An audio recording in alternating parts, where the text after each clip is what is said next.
What's up, CFM? This is Coach Matt with your workout for Saturday, the 17th of October. This is our Gaza prep workout. So you will note the time duration on this is relatively long.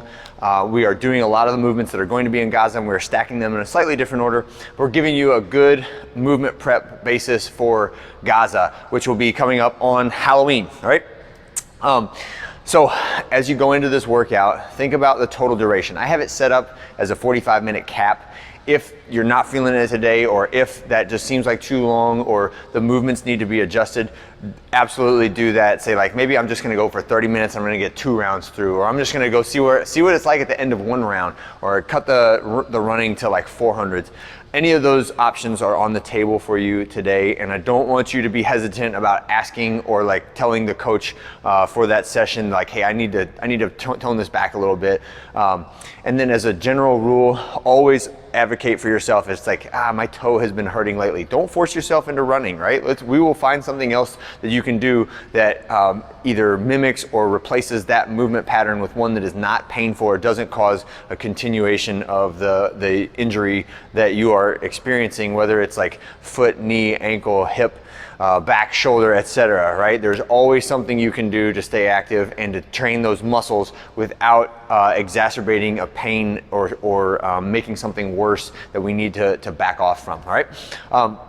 So we'll start off with our warm-up today. We're gonna do a single 400-meter jog, then we're gonna go 3 rounds through, a lunge to hamstring reach, 5 reps on each side. So I want you to step down, we're gonna lunge, push the hips forward, and then I want you to push backwards and reach for that the front toe and stretch out that hamstring, and then back up, and we're gonna lunge the other side, and then again push backwards into that hamstring reach position, 5 reps on each side. Then I want you to do some sandbag deadlifts. I have a kettlebell and a dumbbell out here, obviously, so I'm showing you some alternate options for this, but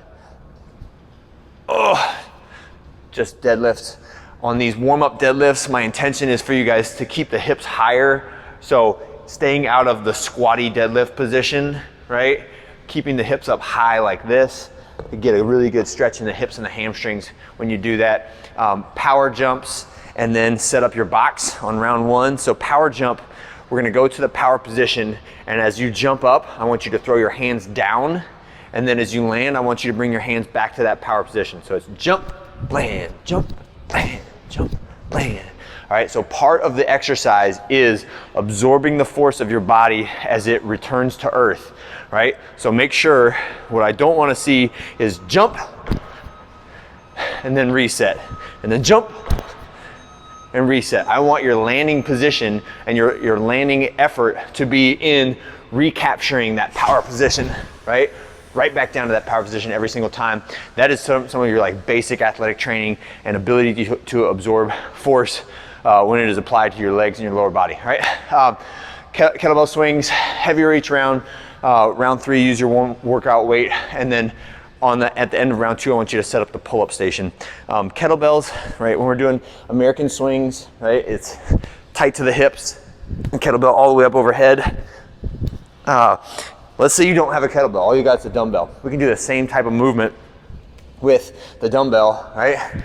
Dumbbell right here, and we're just swinging. Just make sure you keep a good tight grip on it. If you don't have the perfect weight, it's not the perfect weight, right? One of the big concepts for our at-home workouts is it does not have to be perfect, but it has to happen, right? So if you got a 35 and you're supposed to be using a 25, like, I do not care, right? You get it done, make something happen, improvise, adapt, overcome. That is part of the principles of training that we try to operate with all the time. A lot of times people say like, oh, I don't have the right weight, or I don't have the right equipment, or like, all I have is a bench, I don't have a box, it's not high enough, so I'm not gonna do anything.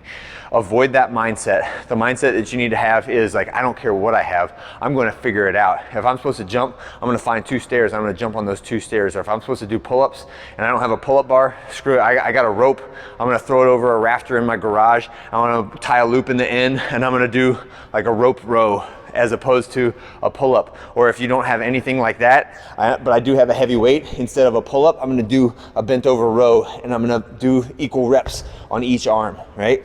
I am telling you guys to engage your creative brain, use the tools that you have to achieve the goal of what we're doing today. So for this is gonna be 3 rounds, 45-minute time cap. or whatever comes first, right? 800-meter run, 35 kettlebell swings, 20 high box jumps, right? That is 30 and 24. That is an aggressive box jump, but that is what we're training for, right?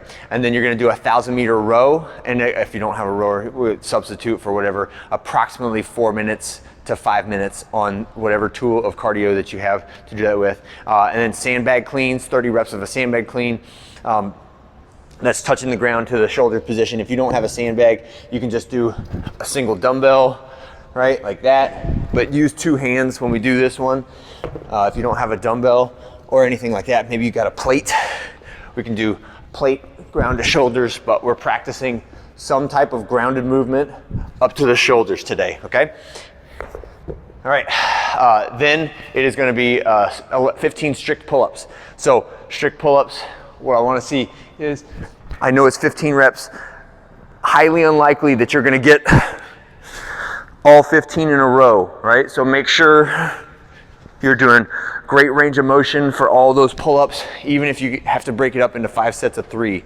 Doesn't matter, right? I just want to get all 15 of them done strict.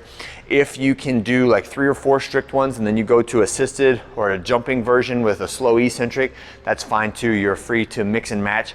But what I don't want to see today is going from strict and then moving to kipping. Make sure all of them are strict, even if the resistance level changes throughout the set of 15, okay?